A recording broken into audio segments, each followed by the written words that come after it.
Super, merci beaucoup. Déjà, merci beaucoup pour l'invitation. On est ravis de pouvoir se joindre à vous pour cette présentation-là.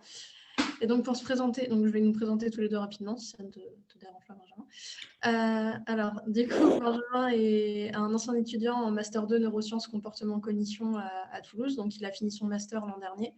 Et il est maintenant en thèse à Strasbourg, dans un laboratoire de l'INSERM. Quant à moi, donc, je suis en train de terminer mon Master 2 en neurosciences, comportement, cognition, donc la même formation. Et je suis en stage de fin d'études à Vienne, en Autriche en ce moment.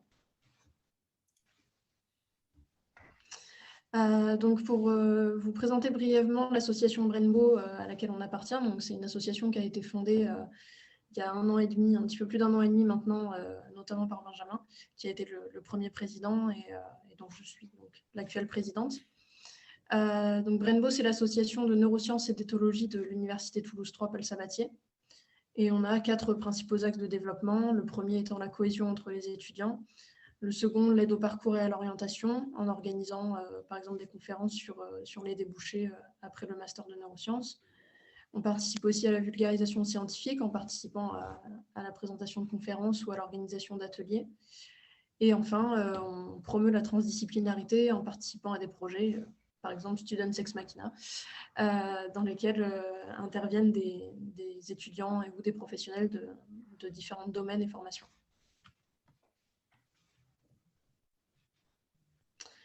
Donc aujourd'hui, pour traiter des biais cognitifs, on va l'approcher sous 3 axes. Le premier étant les biais cognitifs dans l'évolution.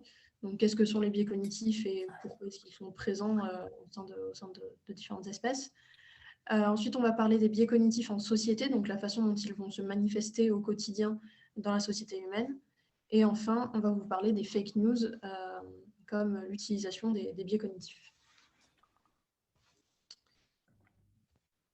Donc, on va commencer par cette première partie sur les biais cognitifs dans l'évolution, en commençant par définir ce que sont les biais cognitifs. Les biais cognitifs, ce sont des jugements qui vont être basés sur des données dont la validité est limitée et qui sont traités selon des règles heuristiques. Alors, l'heuristique, c'est le fait de résoudre des problèmes à partir de connaissances qui sont incomplètes. Ce type d'analyse, il va permettre d'aboutir assez rapidement à des conclusions qui vont être vraisemblables, mais qui peuvent s'avérer être incorrectes. Par exemple, un exemple de biais assez simple à appréhender, c'est celui de la distance apparente d'un objet. En fait, la distance apparente d'un objet va être déterminée en partie par la netteté de l'objet que l'on perçoit. C'est une règle qui est vraisemblable parce qu'on la voit tous les jours, on la pratique au quotidien de manière inconsciente. Par contre, si on ne se fie qu'à celle-ci, on peut présenter des erreurs d'estimation. Par exemple, lorsque, en raison du mauvais temps, la visibilité d'un objet, la visibilité de manière générale va être diminuée, les contours des objets vont être plus difficiles à distinguer et on peut faire des erreurs d'estimation de distance qui peuvent être dangereuses. Donc, ce type de mécanisme d'heuristique est la structure de base des biais cognitifs avec lesquels on va raisonner souvent inconsciemment. Il est important de noter que les biais cognitifs ne sont pas réservés aux personnes qui n'en ont pas conscience ou qui ne sont pas familiers avec le domaine de la cognition. Tout le monde est soumis aux biais cognitifs, y compris les chercheurs, qui peuvent même être des chercheurs expérimentés ou formés aux statistiques. On sait que même si leur formation permet d'éviter quelques erreurs élémentaires, le jugement, lorsqu'il est intuitif, est soumis aux mêmes illusions que n'importe qui d'autre. Le fait d'être conscient des biais cognitifs, donc, ne semble pas suffire pour ne pas y être soumis. Un exemple assez simple, encore une fois, sur un exemple de visualisation. Raja, si tu peux revenir sur la diapositive. Merci. Cette image-là, que vous avez peut-être déjà vue, c'est une illusion d'optique qui a été créée par Kitaoka. En fait, donc, dans celle-ci, on voit que quand on regarde quelque part dans l'image, souvent au centre des cercles, on a l'impression que les cercles bougent, qu'ils tournent de manière concentrique. On sait que cette image est fixe, on sait qu'elle ne bouge pas, et pourtant, même si on a conscience de ça, on est quand même soumis à l'illusion d'optique. Donc c'est la même chose pour les biais cognitifs, même si on est conscient de leur présence, on peut quand même y être soumis. Donc la théorie des biais cognitifs, elle a été développée en fait au début des années 1970 par 2 psychologues que sont Amos Tversky et Daniel Kahneman, qui cherchaient à justifier la prise de décision irrationnelle dans le domaine économique. Kahneman a reçu en 2002 le prix Nobel d'économie, ce qui est surprenant pour un psychologue, ce qui est assez exceptionnel. Tversky aurait dû le recevoir avec lui, malheureusement, il est décédé quelques années avant. Donc Kahneman a reçu ce prix pour ses travaux sur la théorie des perspectives et sur ses travaux sur les biais cognitifs. Donc, dans un livre qu'il a publié en 2012, Kahneman il décrit de manière assez claire la dichotomie et la dualité qu'il y a entre deux systèmes qui dirigent en fait notre réflexion. Et il parle de deux vitesses de pensée. Le premier système, c'est le système 1. C'est un peu le pilote automatique, c'est le système par défaut. Il est spontané, incontrôlable et il est peu gourmand en énergie. Il permet beaucoup d'associations d'idées et il en résulte une vision qui est cohérente mais biaisée de la réalité. Donc c'est le système qui est à l'œuvre par défaut dans beaucoup d'actions et d'interactions de manière très inconsciente. Le système 2, lui, il est calculateur, il nécessite un effort mental important, il est très énergivore, il est paresseux, il intervient que quand le système 1 n'est pas en mesure de répondre à la demande. Mais lorsqu'il intervient, il est plus précis et il permet d'avoir une vision qui est plus ajustée à la réalité. Mais il est plus coûteux en énergie. Donc ces deux systèmes peuvent être donc en concurrence. On l'observe lorsqu'on essaye de mettre en évidence le passage d'un système à un autre. Par exemple, le passage du système 1 au système 2, il va se faire essentiellement lorsque la difficulté de la tâche va être croissante. Ici, dans un article donc, qui date de 1969, ils étudient la dilatation de la pupille comme un phénomène étant significatif du passage d'un système à un autre, ici du passage du système 1 au système 2. On voit que lorsque la tâche est plus compliquée, donc là on voit sur le plot le diamètre de la pupille en fonction de différentes tâches. Donc la première est une tâche assez simple, le diamètre n'est pas très élevé. Quand l'écoute est mise à contribution, on voit que le diamètre des pupilles augmente, encore plus lorsqu'on demande de l'expression au sujet. Et en fait, la dilatation des pupilles, dans ce cas-là, elle suit une courbe en V inversé, ce qu'on appelle en V inversé selon le niveau de difficulté. Donc, dans un premier temps, la taille des pupilles va être croissante en fonction du niveau de difficulté. Et une fois qu'elle va avoir atteint son maximum, ce qui correspond au maximum des capacités du système 2, elles vont rétrécir. Quand on veut faire le passage inverse du système 2 au système 1, c'est complètement indépendant de notre volonté, puisque les capacités du système 2, en fait, elles sont propres à chaque individu. Lorsque le système 2 va être accaparé par une tâche, il peut avoir du mal à contrôler les pulsions du système 1. Mais puisqu'il est très consommateur en énergie, ce qu'il est possible d'observer, c'est ce que l'on appelle un épuisement du moi, où le système 2 va s'épuiser en énergie et va donc avoir un contrôle moindre et rendre l'individu plus impulsif puisqu'il va davantage se reposer sur le système 1. La question qu'on peut se poser alors, c'est comment est-ce qu'on manipule le passage d'un système à un autre? La notion qui est importante dans cette question-là, c'est celle d'aisance cognitive. L'aisance cognitive, c'est ce qui est à l'origine d'un sentiment de confiance qui va faciliter le traitement de l'information. Par exemple, les mots qui vont sembler clairs et distincts, ils vont être considérés comme plus familiers, plus faciles à appréhender. Et donc, ils vont être traités par le système 1. Cependant, il suffit qu'une police, une taille suffisante d'écriture soit présente pour donner suffisamment de confiance au système 1 pour qu'il considère que ces mots sont familiers et faciles à traiter. Ensuite, ce qui est intéressant ici, c'est que lorsque la complexité de traitement augmente, c'est le système 2 qui va prendre le dessus et l'individu va être plus attentif, plus méfiant, plus vigilant. Et ici, vous avez un exemple qui a été d'une expérience qui a été pratiquée. On a posé des questions comme celle-ci, donc une question mathématique, soit sur une feuille avec une police d'écriture très nette, soit avec une autre feuille, un autre modèle, où l'écriture était plus difficile à déchiffrer. Et en fait, ils se sont aperçus que le nombre de mauvaises réponses était plus élevé lorsque l'écriture était nette. Parce que, vu que l'information est facile à traiter, c'est le système 1 qui le prend en compte. Et le système 1 est très rapide et peut faire plus d'erreurs en raison des différents biais qui s'y exercent que lorsqu'on est dans le système 2. Lorsque l'écriture est plus difficile à lire, les individus vont devoir plus se concentrer, vont être plus attentifs, plus vigilants, et donc ils vont commettre moins d'erreurs lors du traitement de l'information. Donc c'est une notion très importante parce que la façon dont on va présenter l'information en fait, aux gens, si l'information est claire et saillante, ils vont être moins vigilants quant au traitement de celle-ci. Donc en général, l'individu va s'économiser en se fiant aux intuitions du système 1, et la force de contrôle du système 2 va être variable en fonction des capacités de chacun. Ce qui est aussi important de noter, c'est que l'état émotionnel va influencer également ce traitement-là.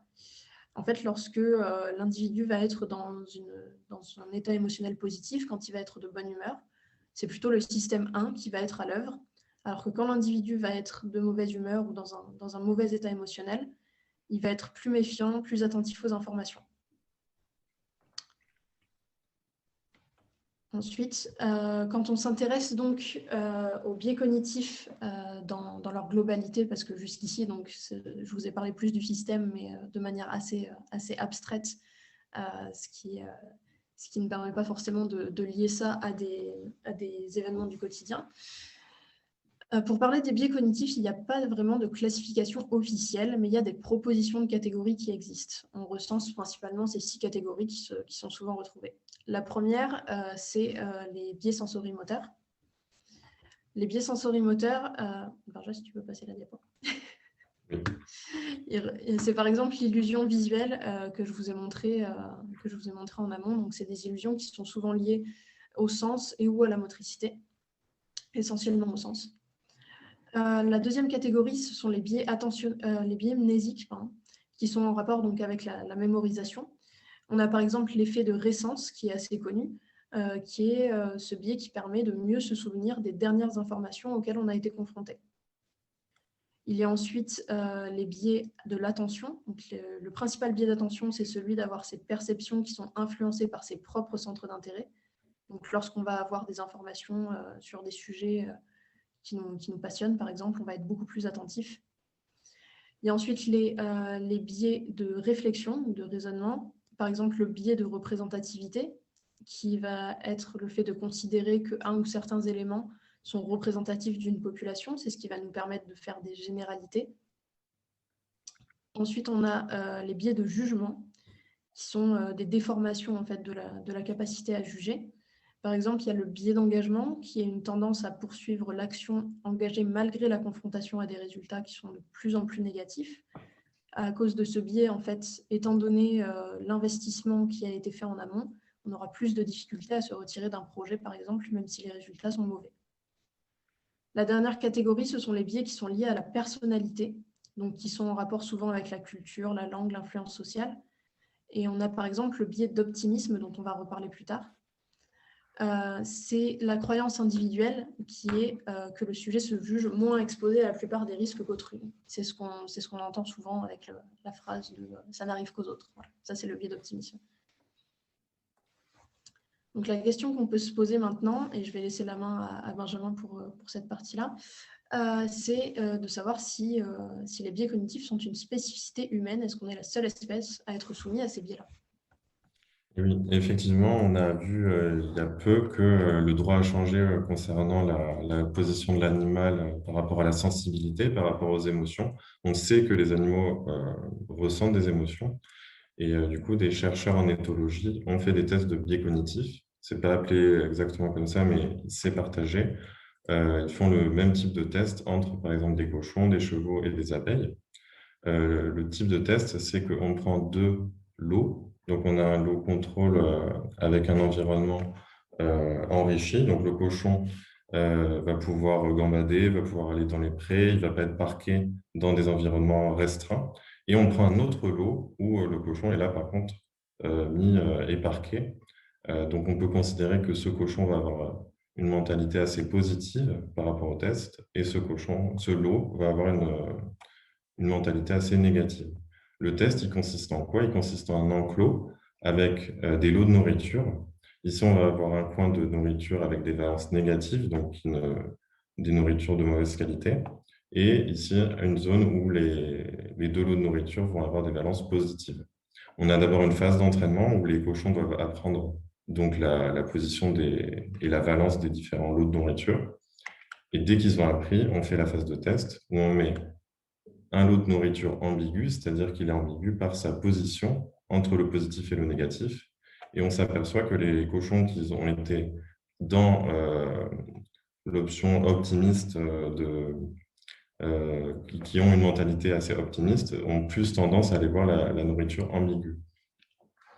Ce type d'étude en éthologie, il nous permet de pas trop de conclure de manière précise sur l'état des biais cognitifs sur les animaux. Est-ce que les autres animaux partagent les biais cognitifs? C'est compliqué parce qu'on a un biais qu'on applique à ce genre d'études, c'est l'anthropomorphisme. Les chercheurs, dans ces cas-là, attribuent une notion d'optimisme au cochon quand ça ne peut être juste que euh, une valence négative due à l'environnement qui n'est pas enrichi, et du coup, ils vont pas avoir envie d'avoir un comportement alimentaire. Ils vont pas avoir un comportement alimentaire fort, c'est-à-dire ils vont avoir moins faim, et juste parce qu'ils ont des conditions de vie moins enrichies. Donc, la notion d'anthropomorphisme dans ce genre d'études, elle est importante et elle est applicable à toutes les espèces qui ont été testées. C'est-à-dire que les abeilles, euh, on leur fait apprendre un type d'odeur à une fleur qui a une forte valence, et ici une odeur répulsive, et ici, pardon, une odeur différente à une valence à une fleur qui n'a pas beaucoup de sucre, par exemple, et l'abeille va moins aller dans la fleur qui a un caractère ambigu si les éleveurs ont bougé les seins des abeilles juste avant. Donc, l'état de la recherche en éthologie elle dépend de beaucoup de paramètres, dont la théorie de l'esprit que Sarah pourra développer s'il y a des questions lors du débat, parce qu'elle travaille dessus en Master 2. Donc, on pourra continuer cet échange sur les biais cognitifs et les autres espèces animales après. Et donc, je vais reprendre ici sur la valeur évolutive des biais cognitifs. Donc, comme on vient de le dire, il y a la question de la présence des biais cognitifs dans d'autres espèces se pose.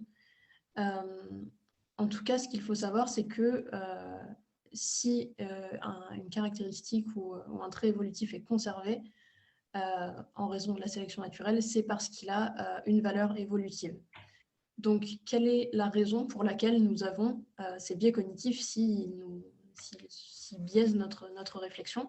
Quel est l'intérêt de les avoir? Pour ça, la question que l'on se pose est de savoir quels sont les problèmes que les biais cognitifs nous aident à régler. Je vais donc vous en détailler quelques-uns. Le premier, c'est la surcharge d'informations.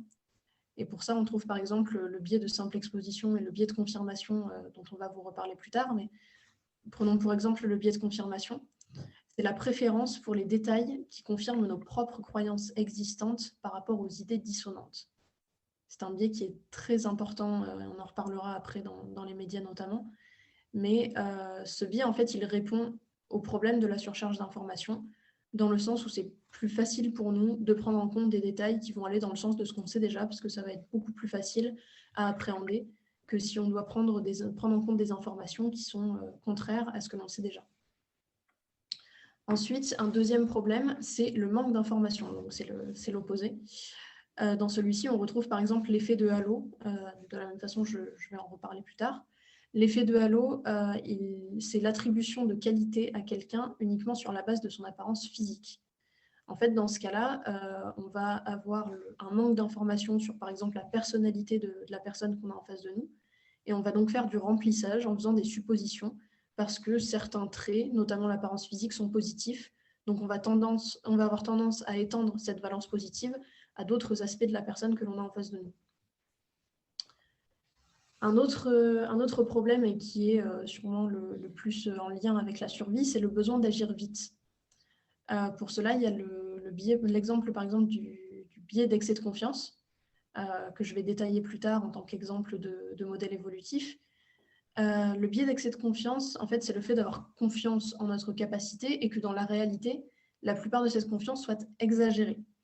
Mais ça, c'est nécessaire, et je vais vous expliquer pourquoi par la suite, pour les prises de décision. Un autre problème, c'est la sélection des informations à retenir. On a énormément d'informations et de stimulations qui nous parviennent, et les biais cognitifs peuvent nous aider à sélectionner ces informations pour ne pas être surchargés mentalement. Pour ça, il y a le biais d'effet de profondeur de traitement, par exemple, qui va nous permettre de stocker les souvenirs d'une manière différente selon la façon dont nous avons vécu l'expérience. Par exemple, si le contexte apporte une valence émotionnelle forte à des informations, on les stockera plus facilement ou de manière plus prolongée parce qu'elles vont être liées à ces émotions-là et que le contexte émotionnel va nous faire comprendre que ces informations-là sont importantes. Enfin, donc ce n'est pas vraiment un problème, mais je trouvais intéressant de le noter, c'est la notion de créativité. En fait, la créativité, elle va émaner d'associations d'idées spontanées assez souvent. Et cette association d'idées spontanées, elle repose sur le système 1, qui est soumis aux biais cognitifs. Et c'est aussi, d'une certaine façon, les biais cognitifs qui nous permettent d'être créatifs. Donc, comme je vous l'ai dit, je vais vous détailler un exemple de modèle d'évolution pour que l'on comprenne bien comment ça fonctionne en termes de sélection évolutive, le maintien d'un biais cognitif dans l'évolution. Donc cet exemple-là, c'est celui de l'excès de confiance. Donc en psychologie, on parle de différents biais comme l'excès de confiance, l'optimisme ou le pessimisme. Il faut savoir que la sélection naturelle, lorsqu'elle conserve un trait, la raison pour laquelle le trait est conservé, c'est pour maximiser ce que l'on appelle la fitness. La fitness, donc, c'est un terme d'écologie qui désigne la capacité d'un individu d'un certain génotype, donc qui a un certain patrimoine génétique, à se reproduire. Le problème dans ces modélisations-là, par contre, c'est que, étant donné que ça fait intervenir les notions des biais cognitifs, un modèle pour représenter l'évolution des biais cognitifs devrait aussi comprendre les croyances de l'animal, ce qui est assez compliqué en raison notamment de l'anthropomorphisme, comme on en a parlé en amont. Et donc, pour répondre à cette problématique, donc, concernant l'excès de confiance, par exemple, on note qu'il y a une modification de la stratégie de compétition selon la valeur de la récompense. Donc, plus la récompense est importante, plus la stratégie de compétition va être modifiée en fonction du gain qu'il est possible d'en avoir. Un exemple que je trouve assez parlant pour comprendre l'intérêt de l'excès de confiance, c'est que le fait d'agir selon une estimation biaisée des chances de succès, donc de surévaluer en fait ces chances de succès, ça va en fait modifier cette probabilité de succès. La façon dont ça va la modifier, c'est que lorsqu'un individu va agir de manière confiante, parce qu'il sera en situation d'excès de confiance, il va pouvoir être plus convaincant vis-à-vis d'un adversaire du fait que ses chances de succès, donc les chances de succès de l'adversaire sont pauvres. Ça va se traduire, donc quand on parle d'agir de manière confiante, ça va être dans la posture, dans l'attitude, dans l'interaction.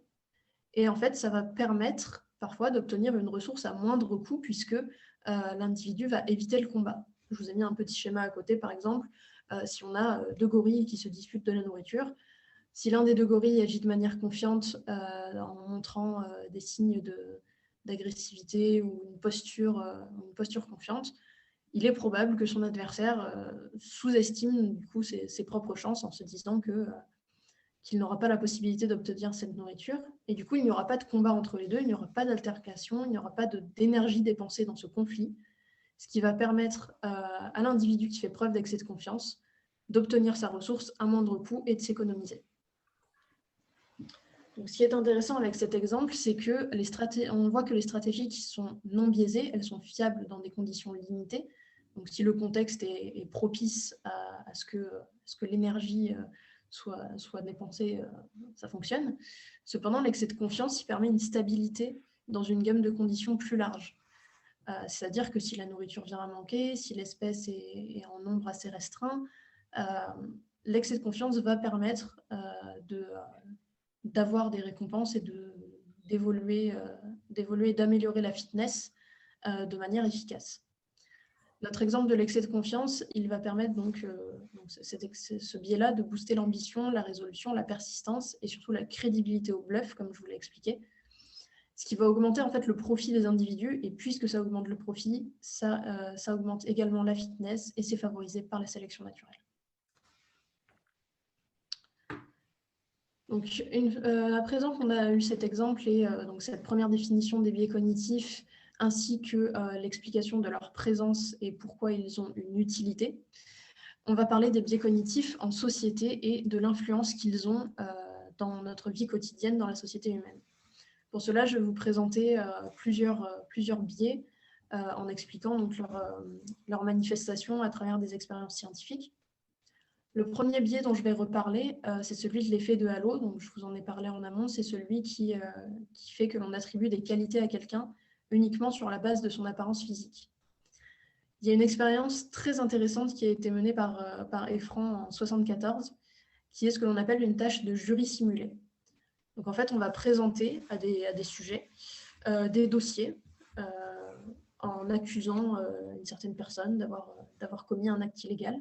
Et on va demander au sujet d'accorder un score de culpabilité et un score de peine qui vont refléter donc à quel point le sujet pense que l'individu est coupable et quelle peine il mériterait selon lui.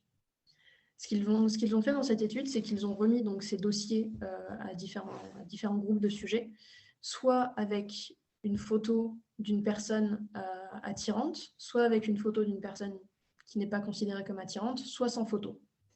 Et ils ont comparé ensuite les différents scores accordés. Ce que l'on voit dans cette expérience, c'est que les accusés qui sont physiquement attirants, donc dans les dossiers avec la photo de la personne qui était une personne attirante, même si le dossier était complètement le même par ailleurs, on observe moins de certitude dans la culpabilité. Donc on a ici le score de culpabilité. On voit par exemple qu'une femme considérée comme attirante, son score de culpabilité va être à 2,82, alors que lorsque la photo est celle d'une femme considérée comme non attirante, son score de certitude de culpabilité va être plus élevé, alors que, encore une fois, le reste du dossier est complètement le même par ailleurs. De la même façon, pour la peine moins sévère, on voit par exemple chez les hommes avec une photo attractive que le score de peine, qui reflète la sévérité de la peine, est plus faible que lorsque l'individu est considéré comme non attirant. Cette expérience, elle met en avant l'importance des composantes affectives dans la prise de décision et dans le jugement, ce qui est un biais qui est extrêmement problématique dans tout ce qui est juridique. Le second biais dont je vais vous parler, c'est celui du paradoxe du choix. Selon celui-ci, l'abondance d'informations, elle conduit à prendre des décisions qui sont moins efficaces et moins satisfaisantes que celles qui sont prises avec moins d'informations. Donc, c'est un biais dû à la surcharge d'informations. Et on a cet exemple selon lequel une entreprise qui va proposer des plans d'épargne retraite pour ses employés s'est aperçue que lorsqu'elle diminuait le nombre de possibilités, le nombre d'offres qu'elle proposait, elle voyait une augmentation du nombre d'inscrits. Donc en fait, si on réduit le nombre de choix, on facilite la prise de choix et surtout on augmente la satisfaction, parce qu'il faut savoir que dans le cadre du paradoxe du choix, lorsqu'il y a beaucoup de possibilités, après le choix, on est souvent moins satisfait. Parce que statistiquement, on se dit que parmi ces choix-là, il y en avait probablement un qui correspondait mieux à ce que l'on désirait. Ça, le paradoxe du choix, on peut le retrouver également en politique, par exemple, avec plus de choix et moins de satisfaction en retour. Le troisième biais dont je vais reparler, c'est celui de l'influence sociale. Donc c'est ce qu'on appelle communément et un peu vulgairement le comportement de mouton. Lorsqu'une personne en fait n'est pas certaine de la façon dont elle doit agir, elle va souvent se fier aux autres pour déterminer le bon comportement à adopter. Donc c'est un comportement de conformation en fait. Et la première expérience qui en a parlé date de 51, donc c'était une expérience menée par Salomon Asch, qui est une expérience très intéressante dans laquelle on va présenter en fait au sujet une ligne sur la partie gauche et sur la partie droite, 3 autres lignes, appelées ABC, et on va demander au sujet de désigner la ligne dont la longueur correspond à celle qui est présentée à gauche. Donc ici, par exemple, c'est la ligne A. Sans influence extérieure, donc quand le sujet est seul et qu'on lui pose la question, il y a très peu d'erreurs, 0,0045% d'erreurs. Ce qu'a fait Salomon Asch, c'est qu'il a mis ces personnes, il a mis donc d'autres sujets dans des conditions d'influence sociale Donc des conditions dans lesquelles ces personnes devaient répondre à ces questions-là, mais en présence d'autres personnes qui répondaient également, mais toutes les autres personnes étaient des acteurs, et on leur demandait donc au départ de répondre correctement quand les questions étaient assez simples, pour que ce ne soit pas trop évident. Et ensuite, au bout d'un moment, on leur disait de tous répondre faux, de tous répondre par exemple réponse B pour celui-ci. Et en fait, on s'est rendu compte à travers cette expérience qu'il y avait de la conformation de la part du seul sujet qui n'était pas acteur, en fait, qu'il y avait une conformation sur 36,8% des mauvaises réponses. Et que 75% des sujets se conformaient au moins une fois. Donc même si parfois ils ne pensaient pas donner cette réponse-là au départ, le fait d'entendre d'autres personnes donner des réponses erronées les a poussés à avoir le même comportement pour se conformer au reste du groupe. On a ensuite une expérience qui est assez connue, qui est l'expérience de Milgram, qui est représentatif du principe d'autorité. Donc, le principe d'autorité, c'est une tendance à obéir aux figures d'autorité, même lorsque la légitimité de ce que l'on demande peut être questionnée. L'expérience de Milgram, elle a fait débat dans les années 60 lorsqu'elle a été effectuée, pour des raisons éthiques principalement, parce que les sujets n'étaient pas informés réellement de la tenue de cette expérience. En fait, vous voyez dans le schéma à droite que le sujet, c'est la personne qui est au milieu. Et en fait, on ne lui a pas parlé de la vraie expérience. Les sujets, ils ont été invités pour participer à une expérience de langage, de test de langage, dans laquelle on a un expérimentateur, donc, qui est dans le coin en haut à droite, qui va poser des questions. Il va poser ces questions-là, pas au sujet, mais à l'acteur, qui est dans l'autre pièce. Et en fait, l'expérimentateur et l'acteur sont complices dans cette expérience, et le seul sujet est celui qui se trouve au milieu. Lorsque l'acteur va donner une mauvaise réponse aux questions de l'expérimentateur va inviter le sujet à lui infliger un choc électrique. Au début, un choc électrique très faible. Cependant, plus l'acteur va donner de mauvaises réponses, plus le voltage du choc électrique va être augmenté. L'objectif de cette expérience, c'est de voir à quel point les sujets vont aller loin dans l'expérience, en sachant qu'on a donné des consignes à l'acteur qui sont de réagir de manière croissante en fonction de l'augmentation des chocs. Donc au départ, c'est juste « Ah, j'ai mal ». Et puis après, l'acteur commence à crier, il demande à arrêter l'expérience. Et à chaque fois que le sujet interroge l'expérimentateur en lui demandant s'il devrait arrêter l'expérience ou pas, l'expérimentateur l'incite à continuer en lui disant d'abord « Non, allez-y », puis « Non, vous devez continuer », puis « Il faut pour l'expérience que vous continuiez ». Donc, il y a cette pression un peu croissante de l'expérimentateur sur le sujet. Si vraiment le sujet refuse, donc c'est au bout de 4 ou 5 reprises d'infliger le choc électrique, l'expérience est interrompue. Cependant, pendant l'expérience de Milgram, ils se sont aperçus que 62,5% des sujets mènent l'expérience à terme. Mener l'expérience à terme, ça veut dire que, selon leur croyance, ils infligent à 3 reprises des électrochocs de 450 volts. Ce ne sont pas des vrais électrochocs, évidemment, mais c'est la décharge que le sujet pense délivrer à l'acteur. Cette expérience-là, elle est très, très intéressante, notamment d'une part sur le principe d'autorité, mais aussi sur la notion de responsabilité, dans le sens où on voit dans cette expérience que lorsque la responsabilité n'est pas la nôtre, parce que ce n'est pas notre décision, mais qu'on est soumise à la décision d'une personne d'autorité, on a tendance à remettre cette responsabilité sur l'autre personne et à se sentir moins responsable de ce que l'on fait. Donc ensuite, un biais qu'on retrouve dans notre société, autant en publicité qu'en politique, c'est le biais de simple exposition. Ce biais se définit par l'accord d'une valeur positive à des informations qui nous sont répétées. Pour le mettre en évidence, le psychologue Robert Zajonc a présenté en 1968 à différents sujets des mots inventés de cette lettre. Certains mots étaient répétés une fois et certains étaient répétés jusqu'à 20 fois. À la fin de l'expérience, les participants devaient noter chacun des mots en attribuant une valence positive ou négative. Donc au début, ils se disaient c'est un peu bizarre parce que je ne connais même pas la signification de ces mots, mais ils étaient obligés, du coup ils ont dû attribuer une valence. Et il a trouvé que les mots présentés plus de fois avaient une valence positive plus forte. ce qui témoigne de l'influence de la familiarité sur notre jugement. Un autre biais aussi qui est important en politique, c'est le biais de confirmation, comme vous a présenté Sarah, qui se définit par la préférence pour les détails qui confirment nos propres croyances existantes par rapport aux idées dissonantes. Donc, ici se trouve le biais de confirmation. Une des théories avancées sur ce sujet, c'est le système 2 de raisonnement motivé, qui a été fait par le psychologue Cahan en Amérique, donc, qui est de l'université de Yale. Et ce système postule que la réflexion cognitive, elle augmente la propension à s'engager dans un raisonnement idéologiquement motivé. En clair, plus on réfléchit avec un raisonnement analytique de type 2, et plus nous serons enclins à polariser nos propos. C'est intéressant car nous pouvons nous retrouver sur les réseaux sociaux à ne partager que des informations qui confirment ce que l'on pense, c'est-à-dire dans ce biais de confirmation. Et donc, on va être bloqué en plus dans une bulle de filtre qui va être de plus en plus polarisée. On peut rajouter à cette équation sur les réseaux sociaux un élément important que sont les fake news.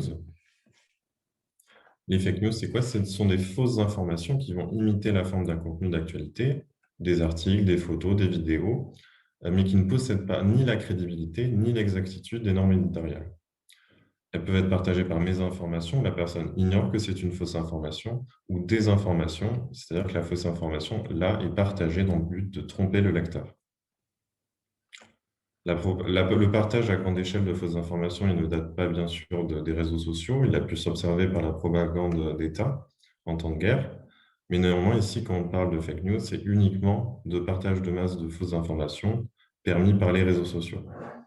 Ce mot fake news, il a joué un rôle prépondérant dans l'élection américaine de 2016, où Twitter a estimé qu'une partie des 60 millions de bots présents sur sa plateforme ont posté des contenus politiques durant cette campagne. Et une partie de ces bots a été réutilisée lors de l'élection française de 2017. Le terme fake news, donc, a même été utilisé lors de la stratégie de communication du mandat de l'ancien président Trump, qui qualifiait de fake news les infos des journaux qui n'étaient pas en faveur de son parti. Donc, comment arriver à étudier l'impact de ces fausses informations? Pour cela, parce qu'on peut rencontrer des fake news sur Internet sans les lire, et leur lecture ne m'influence pas forcément, ne va pas influencer mon choix de vote. Donc, étudier l'impact réel de ces fausses informations est difficile, d'une part de par la quantité de données, et d'autre par le suivi de chaque lecteur. Donc, pour nous aider, on a la recherche en informatique qui est arrivée, donc, notamment avec le Big Data, qui va nous permettre d'étudier la dynamique de diffusion de millions d'informations sur ces réseaux sociaux. Donc, des chercheurs du MIT Media Lab, ils ont classifié la véracité de chacune des 126 000 cascades de tweets produits par 3 millions de personnes et retweetés plus de 4,5 millions de fois. Ils ont d'abord sélectionné les tweets contenant un fait politique par un algorithme, et ensuite, ils ont fait vérifier chaque cascade de rumeurs par des organisations de fact-checking qui ont classifié en vrai, en faux ou en mixte, c'est-à-dire qu'on ne sait pas trop, chaque cascade. Donc là, on peut voir, par exemple, le nombre total de fausses rumeurs qui a culminé donc, à la fin de l'année 2013 et 2015 aussi, et à nouveau en 2016. On voit que la majorité des cascades de tweets étaient à propos de politique et de légendes urbaines. Donc ce papier va étudier la dynamique de diffusion de ces fausses informations. Ici, ils vont qualifier par exemple une rumeur A et une rumeur B par rapport au nombre de cascades et par rapport à sa taille. Ici, par exemple, on a une cascade de taille 2. Et ici, on a 3 cascades, donc 2 de taille 1 et 1 de taille 2.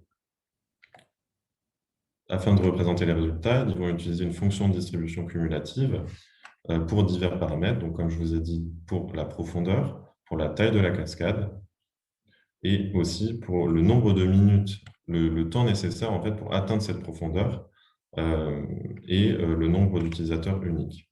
Donc, ici, on peut voir que la cascade de fausses informations atteint une profondeur et une taille de cascade que n'atteindra jamais la vraie information.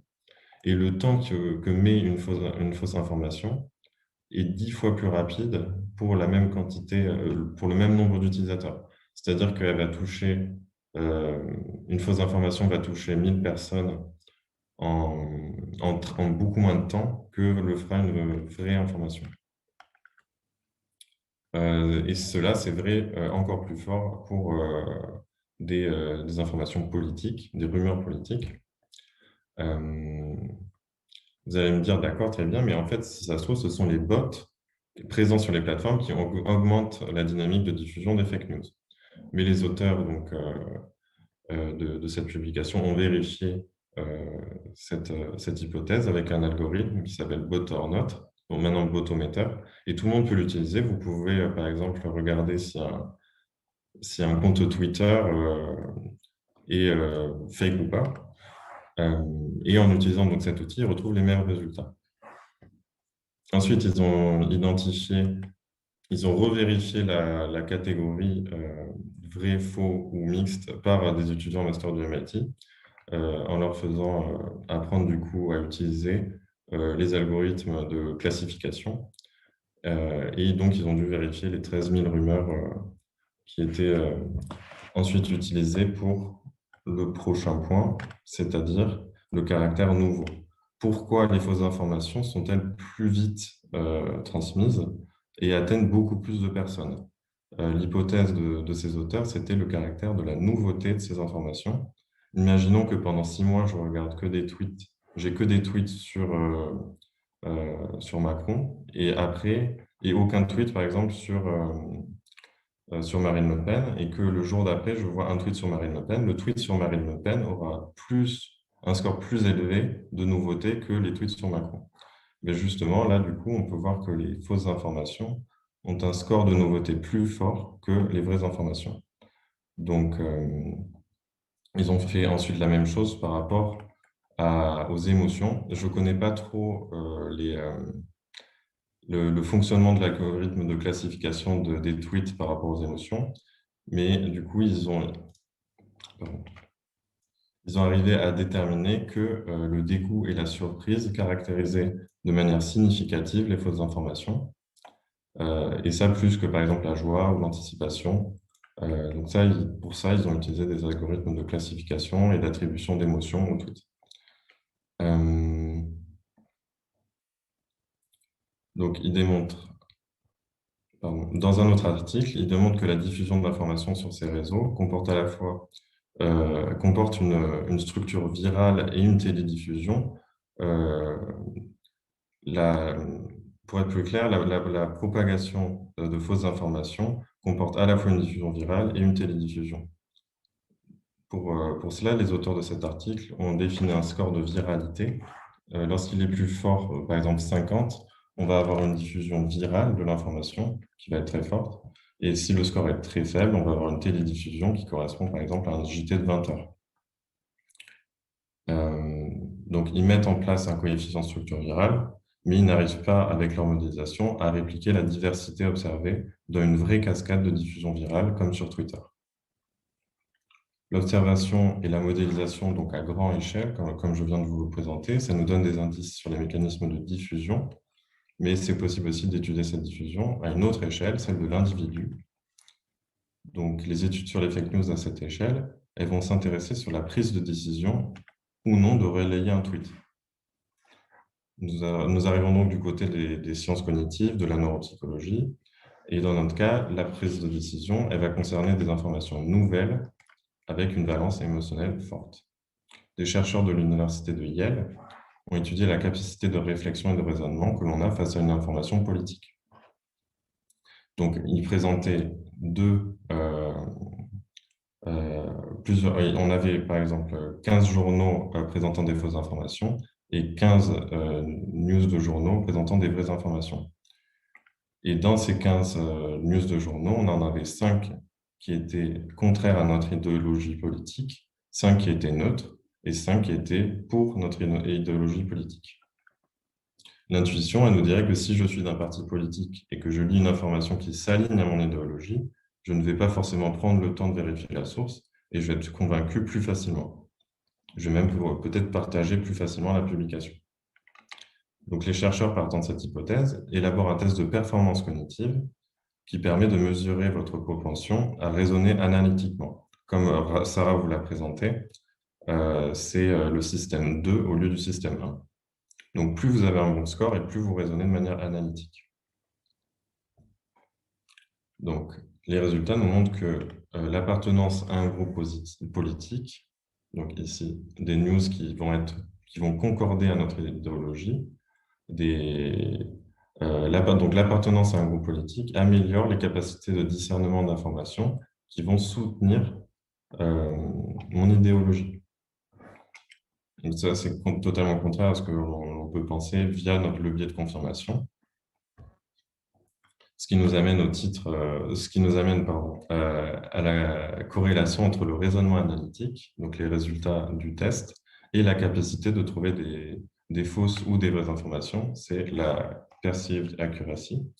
Et on voit que c'est non significatif, donc que l'on soit pour Trump ou que l'on soit pour Joe Biden, il n'y avait pas de différence par rapport à la propension à trouver des bonnes informations,